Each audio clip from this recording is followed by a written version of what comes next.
Okay, this is track number 9, the final track of the 31st hour. This one is All Together Now by The Farm. Grant, I know you didn't want to give away The Farm, but you kind of did. All right, talk about All Together Now by The Farm. So I don't know what inspired me to get this album at 1999, but this is one of the CDs, 1991, sorry. So I was like 13 years old. I must have heard it on the Edge is where I think All Together Now, I think, was their first single. And what's cool about this, thinking about the liner notes and holding this, it is super simple liner notes. It's like literally just the words, not a ton of pictures, although they got this like, use Spartacus to clean the underarm yellow stain or whatever. But The Farm is a band that I think they have a wider catalog, but I won't say they're a one-hit wonder, but this was a song that brought me in. I really like the whole album. It's very 1991 feel as you hear it. For listeners that don't know the song, as soon as you hear it, you'll be like, oh yeah, that's early 90s. If you don't know the story, and he kind of does a good job. The video is also worth watching because it kind of showcases a little bit more of the artistic December or Christmas truce of 1914 that the song is singing about. I will say, and Summer's a historian, she's a history teacher, so we talked a little bit about this, and in the context of the song, talking about the trenches of Belgium and how the Germans and the British soldiers and really the Allied soldiers all in the trenches started singing songs and carols, and in the no man's land, which normally is like where they're shooting at each other or throwing things or hurling whatever, it turned into singing carols. And one of the Germans apparently said, if you don't shoot tomorrow, I won't shoot tomorrow. And this was Christmas Eve. So on Christmas Day, 1914, they met in no man's land and had like a soccer game. And there's all these interviews and pictures about it that say this really did happen. It wasn't just a myth. And how in the ranks, there was, all the leadership was like, we can't let this happen because we're supposed to be at war. The song kind of talks about how they all decided not to fight. And they're like, we're done, let's go home. Unfortunately, it didn't really happen that way, but it was a spark and it was a moment of togetherness and humanity. And Sean, you kind of brought that up talking about in the previous song of like, we're not so different. You're in a trench, I'm in a trench, we're miserable, why are we here, why are we fighting, let's go home.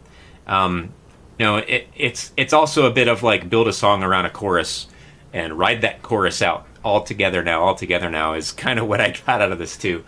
It's one of my favorite songs. The guitar interplay on that, the kind of like disintegration in the middle of it that they build it back up. The vocalization is pretty awesome. It's a simple song about a moment in time that should be recognized as a real thing that happened and that was pretty special. Unfortunately, maybe didn't end up the way we wanted to, where we realized war is stupid and we should stop this kind of stuff. It's curious because as a UK band, I wonder how they're taught this. And us growing up in Texas, we're taught about all these different things, and there's a part of me that wonders were we taught it in a way that celebrates these things, not historically accurate representing these things. And I think we're going through a time where there is a difference, unfortunately, where the way we're teaching or the way we were taught wasn't as accurate to what really happened. And this kind of brought that to light as we're starting to recognize a lot of that happening, where I'll call it like washing certain things away to teach it in a certain way or only allow certain things. And I wholeheartedly disagree with that kind of influence on how we're teaching things versus finding the truth, finding the facts. And so this song brought up some of those discussions in our house about, All Together Now is a great sentiment. It didn't quite happen that way in the Christmas truce. Too far beyond that, there weren't these kind of like stoppages of fighting as we wanted for enduring kind of relationships across the trenches, but it was a moment that happened, and the song is pretty great. So happy that you put it at the end, Sean. I think it's a good one to kind of go off to the sunset. So Sean, I'll go over to you on The Farm. I'm sure you heard about the band back in the day as well. I did, yeah. It was a college era band for me. A lot of 90s synth pop sound, and I was into this band. Had the same CD and listened to it quite a lot. Would spin it at parties. It was that kind of sing-song chorus.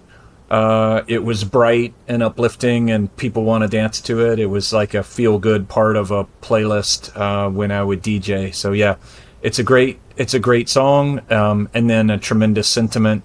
I mean, to me, what's partly cool about it is that you dig it. I don't know that I realized that you did.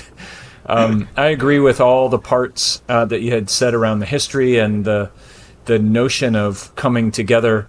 I didn't realize that.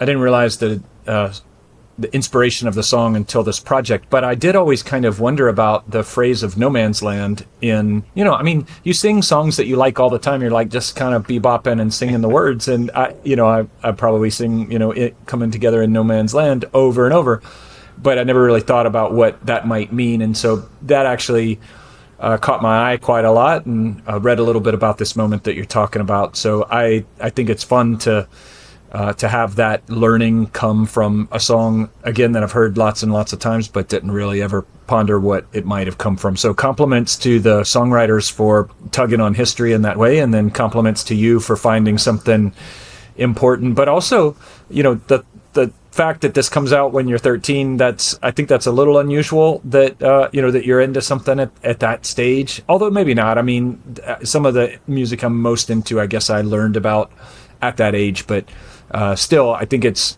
cool, because for me, this is very much a college era song. I guess for Brett, it's more high school era, and then for you, it's more junior high school era. And so it's funny how we all relate to this particular time frame a little differently. Yep, I love that.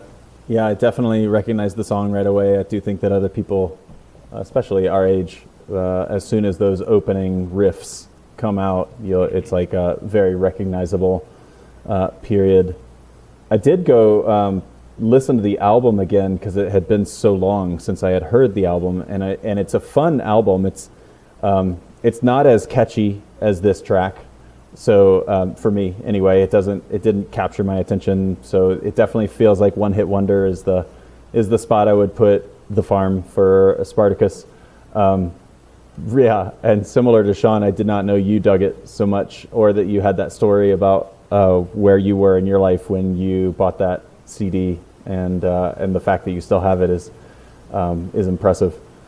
It's a great song. I think that right behind "Pull Us All Together" and then "All Together Now," it's like, okay, we've arrived. We're now, the sun is fully up, and it's the 31st hour of what just happened, and now we are together, and that's where we're at now. So I think the uplifting beat, like remembering that even in the darkest times, that there is this all together now available to us, and that happens because we look to each other. We turn away from the things that we don't like, and like you said, Grant, with your neighborhood, you turn to the things that are immediately in front of you, and that are asking for your attention all the time, really.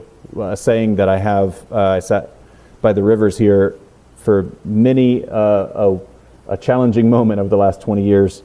And one of the things that came to me when I was sitting next to the French Broad, probably 20 years ago, was that the river is always speaking. The question is whether or not we're going to sit down and listen to what the river has to say. And I think that that's kind of the invitation of, like, there's somebody always there who wants to connect. The question is whether or not we're going to reach out and make the connection, and that we're going to slow down, or that we're going to do whatever the thing is that stops us from connecting and come together. So great track, great pick. Love that it's a relic of our younger life. And you got anything else on it, Grant? Well said on the community side of things and the listening to the river. I think it's cool that we maybe all found out about it in different ways. I think to me it was KDGE, The Edge, in Dallas, influencing a young 13-year-old for stuff like this, and going to buy it while you were at LSU, and Brett, you were doing whatever you were doing in high school. I don't know. But I don't know either. Yeah. Well, on that, here's All Together Now by The Farm off the album Spartacus from 1991.